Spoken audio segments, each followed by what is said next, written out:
In this guide, I'm going to show you guys how to fix Instagram more options not showing on sensitive content. Let's get started. First thing you want to do is check your date of birth. For that, launch Instagram app. Make sure you are logged into your account. Now head over to your profile page. Then click on three bars given at the top right. Once you're in settings and activity page, navigate to this section of account center. Click on the option profiles and personal details.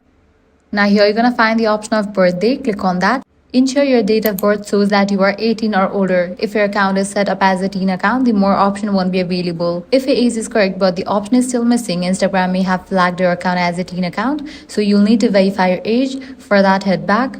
Scroll all the way down. Navigate to the option supervision for teen accounts. Check whether your account is under supervision. If prompted, complete Instagram's age verification process using a government-issued ID or a video selfie. Many users have reported that more option appears after their age has been successfully verified.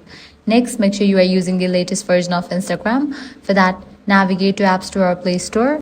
Now search for the app Instagram. Once app appears, if you find the option of update, click on it and update the app to its latest version. And that's it. By following these steps, you'll be good to go. If this guide helped you out, do not forget to like, share and subscribe.